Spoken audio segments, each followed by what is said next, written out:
জয় যিশু। আজ ২৯শে জুন।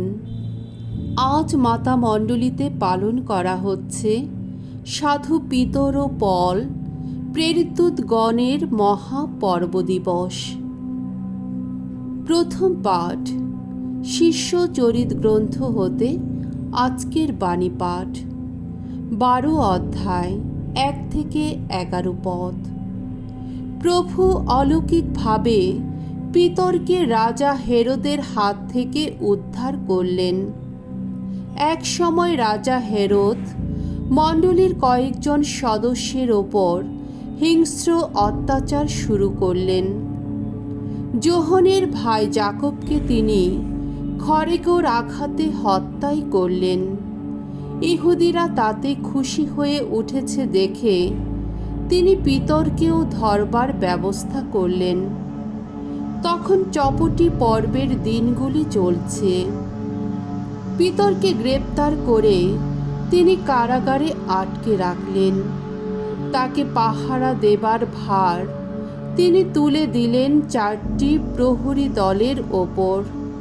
প্রতিটি দলে রইল ৪ জন করে সৈন্য।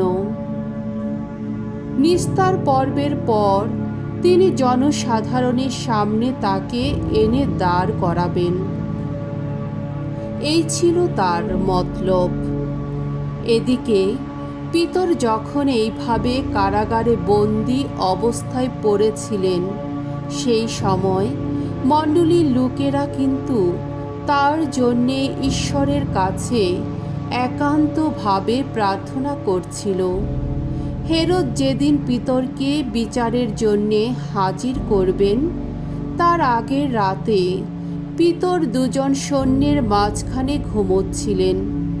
তাকে ২টি শেকল দিয়ে বেঁধে রাখা হয়েছিল, আর কয়েকজন প্রহরী কারাগারের দরজায় পাহারা দিচ্ছিল। এমন সময় হঠাৎ প্রভুর এক দূত সেখানে এসে দাঁড়ালেন এবং কারা কক্ষটি তখন আলোয় আলোয় ভরে উঠল। স্বর্গদূত পিতরকে ঠেলা দিয়ে জাগিয়ে তুললেন। তিনি বললেন, তাড়াতাড়ি ওঠো। তখনই পিতরের হাত থেকে শেকল ২টি খসে পড়ল। স্বর্গদূত তাকে বললেন, কোমর বন্ধনীটা বেঁধে নাও, জুতো পরে নাও। তিনি তাই করলেন। তারপর স্বর্গদূত তাকে বললেন, এবার গায়ে চাদর জড়িয়ে নিয়ে আমার পিছু পিছু চলো। পিতর তার পিছু পিছু বেরিয়ে এলেন। স্বর্গদূত এই যা কিছু করছেন তা যে বাস্তব ঘটনা, তা বুঝতে না পেরে তিনি ভাবছিলেন তিনি বোধহয় কোনো দিব্য দর্শনই দেখছেন। প্রথম ও দ্বিতীয় প্রহরী দলকে অতিক্রম করে তারা শহরে যাবার লোহার ফটকের কাছে এসে হাজির হলেন। ফটকটা আপনা থেকেই তাদের সামনে খুলে গেল। বাইরে এসে একটি রাস্তা পেরিয়ে যাওয়ার পর হঠাৎ স্বর্গদূত পিতরের সামনে থেকে অদৃশ্য হয়ে গেলেন। তখন পিতরের চমক ভাঙল। তিনি বললেন, আমি এখন নিশ্চিত বুঝতে পারছি প্রভু তার দূতকে পাঠিয়েছেন। তিনি হেরোদের হাত থেকে এবং ইহুদি জাতির লোকেরা যা কিছু প্রত্যাশা করেছিল তা থেকেও আমাকে উদ্ধার করেছেন। প্রভুর বাণী। ঈশ্বরকে ধন্যবাদ। সাম সঙ্গীত ৩৪ অধ্যায় ১ থেকে ২ পদ।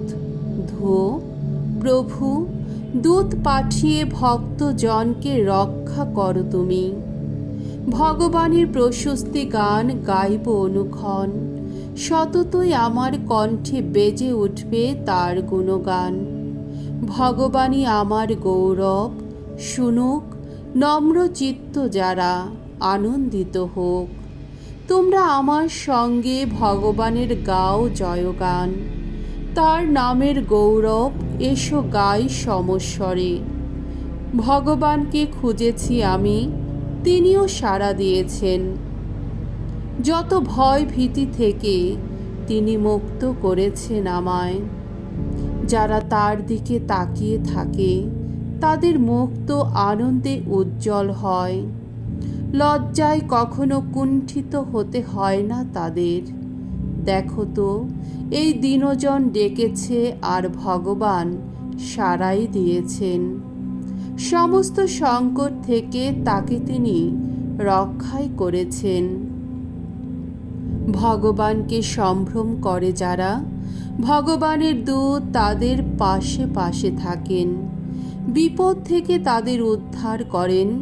আস্বাদন করব, দেখো দেখো ভগবান কি মঙ্গলময়। যারা তার শরণাগত, ধন্য ধন্য তারা। দ্বিতীয় পাঠ, শিষ্য তিমথির কাছে প্রেরিত পলের দ্বিতীয় পত্র হতে আজকের দ্বিতীয় বাণী। 4 অধ্যায় 6 থেকে 8 পদ, 17 থেকে 18 পদ। আসন্ন মৃত্যুর কথা ভেবে পলের মনে এই স্থির বিশ্বাস জেগে উঠেছিল যে ধার্মিকতার যোগ্য পুরস্কার তিনি নিশ্চয়ই পাবেন। স্নেহের তিমথি, আমার প্রাণটাকে এরই মধ্যে অর্ঘ্যের মতো ঢেলে দেওয়া শুরু হয়ে গেছে। আমার যাবার সময় এসে গেছে। শুভ সংগ্রামে সংগ্রামী হয়েছি আমি। শেষ করেছি নির্দিষ্ট দৌড়। অটুট রেখেছি আমার খ্রিস্ট বিশ্বাস। তাই এখন থেকে আমার জন্যে তোলা রইল ধর্মিষ্ঠতার সেই বিজয় মুকুট, যে মুকুট ধর্মময় বিচারক স্বয়ং প্রভু সেই মহাদিনটিতে আমাকে পরিয়ে দেবেন। আর শুধু আমাকে কেন, তাদের সকলকে পরিয়ে দেবেন যারা গভীর ভক্তি নিয়ে তার সেই আবির্ভাবের পথ চেয়ে এসেছে।